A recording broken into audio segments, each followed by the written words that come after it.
बिस्मिल्लाहिर्रहमानिर्रहीम। अस्सलाम वालेकुम नाज़रीन इकराम, हम अपने यूट्यूब चैनल पर आपको खुश आमदीद कहते हैं। उम्मीद करते हैं आप सब दोस्त खैर वाफियत से होंगे। इस तरह की वीडियो हासिल करने के लिए हमारे चैनल को सब्सक्राइब ज़रूर कर दीजिए। हदीस पाक में आया है कि एक मरतबा हज़रत अली अपने घर तशरीफ़ ले गई और फ़ातिमातुल ज़हरा को बताया, फ़ातिमा 3 दिन से नबी करीम पर अजीब कैफ़ियत तारी है। अल्लाह के नबी नमाज़ पढ़ने के लिए मस्जिद में तशरीफ़ लाते हैं और फ़ौरन वापस चले जाते हैं। किसी से गुफ्तगू नहीं करते, घर जाकर भी मुसल्ले के ऊपर से गुफ्तगू नहीं करते, घर जाकर भी मुसल्ले के ऊपर से रहते हैं, वहाँ भी किसी से गुफ्तगू नहीं फरमाते और मुसलसल रोते जा रहे हैं। आप इनकी लाडली बेटी हैं, लिहाजा आप जाकर इनसे पूछें। नबी करीम की ये कैफ़ियत सुनकर फ़ातिमातुल ज़हरा फ़ौरन नबी करीम के पास गए। जाकर देखा कि नबी करीम वाकई बहुत गमज़दा हैं। आप नबी करीम के पास जाकर बैठे और अर्ज़ किया, अब्बा जान आप किस वजह से रो रहे हैं? नबी करीम ने इरशाद फरमाया, फ़ातिमा मुझे ख़्याल आ रहा है कि जब मैं मेराज की रात जहन्नम को देखा तो मैंने इसमें कुछ औरतों को अज़ाब पाते देखा। वो नक्शा इस वक्त मेरे सामने है और अपनी उम्मत के गम में रो रहा हूँ और अल्लाह रब्बुल इज़्ज़त से इसकी मग़फ़िरत मांग रहा हूँ। हज़रत फ़ातिमा ने पूछा, आए अल्लाह के नबी, आपने जहन्नम में क्या देखा? इसके जवाब में नबी करीम ने 6 औरतों का तज़किरा किया। आपने इरशाद फरमाया, मैंने एक ऐसी औरत को देखा जो अपनी ज़ुबान के ज़रिए लटकी हुई थी। आप देखें कि ज़ुबान कितनी नाजुक होती है, अगर बंदा थोड़ी सी पकड़ कर खींचे तो कितनी तकलीफ़ होती है, और वो औरत अपनी ज़ुबान के ज़रिए लटक रही थी। हज़रत फ़ातिमा ने पूछा, आए अल्लाह के नबी, वो औरत कौन थी? ये वो औरत थी जो दूसरों की ग़ीबत करती थी, ताने देती थी, अपनी ज़बान से दूसरों को ऐज़ा पहुँचाती थी, यूँ अपनी ज़ुबान को गलत इस्तेमाल करती थी, इसलिए अल्लाह ताला इसको जहन्नम की आग में फ्राई कर रहे थे। अल्लाह ताला ऐसी औरत को ज़बान के ज़रिए से लटका कर जहन्नम की आग में झोंकेंगे। नबी करीम ने इरशाद फरमाया, फ़ातिमा, मैंने एक दूसरी औरत को देखा जिसके सीने के दोनों बस्तान के अंदर एक सुलाख डाली गई थी।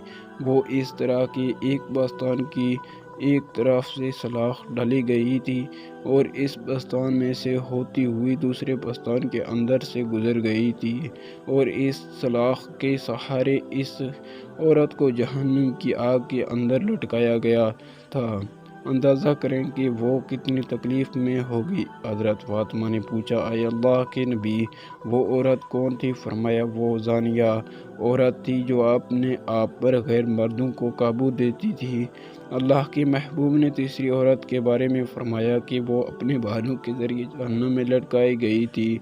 बाल कितने नाजुक होते हैं, अगर छोटा दूध पीता बच्चा भी अपनी माँ के बाल पकड़कर खींचे तो बाज़ औक़ात माँ के आंसू भी निकल आते हैं। इतनी तकलीफ़ होती है। इस औरत को बालों के ज़रिए लटकाया हुआ था और फरमाया कि इसका दिमाग हांडी की तरह खोल रहा था। अल्लाह की पनाह। हज़रत फ़ातिमा ने अर्ज़ किया, आए अल्लाह के नबी, इस औरत को इस तरह किस वजह से लटकाया गया था? फरमाया, वे पर्दा घर से निकल कर घूमने वाली औरत थी। इसकी बेपर्दगी की वजह से अल्लाह ताला इसको ये सज़ा दे रहे थे।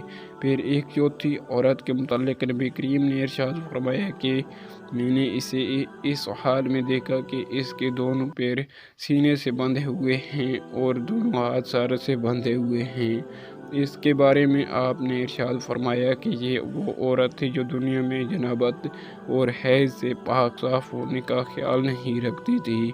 फिर नबी करीम सल्लल्लाहु अलैहि वसल्लम ने इरशाद फरमाया कि मैंने 5वीं औरत को देखा कि इसका चेहरा खंजीर की तरह और बाकी जिस्म गधे की तरह बन गया था।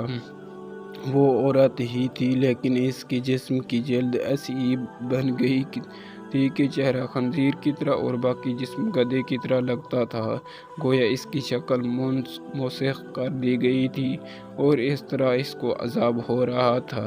نبی کریم صلی اللہ علیہ وسلم نے ارشاد فرمایا، یہ وہ عورت تھی جو جھوٹ بولتی تھی، غیبت کرتی تھی اور چغل خوری کی مرتکب ہوتی تھی۔ پھر نبی کریم صلی اللہ علیہ وسلم نے ارشاد فرمایا کہ میں نے چھٹی عورت کو جہنم میں دیکھا کہ اس کی شکل کتے جیسی تھی اور وہ ایسی آواز نکالتی تھی جیسے کوئی کتا بھونک رہا ہوتا ہے۔ آگ اس کے منہ میں داخل ہوتی تھی اور اس کے پاخانے کی جگہ سے باہر نکل جاتی تھی اور اس کو فرشتے گرز مار رہے تھے۔ پوچھا گیا، اے اللہ کے نبی، اس نے کون سا قصور کیا تھا؟ آپ صلی اللہ علیہ وسلم نے فرمایا کہ اس کے اندر حسد بہت زیادہ تھا۔ نبی کریم صلی اللہ علیہ وسلم نے فرمایا، ہلاکت ہے ایسی بیوی کے لیے جس نے شوہر کی نافرمانی کی، اور خوشخبری ہے اس کے لیے جس نے شوہر کی فرما برداری کی۔ دوستو، اگر ہماری یہ کوشش آپ کو پسند آئی ہے تو اسے لائک اور سبسکرائب ضرور کریں۔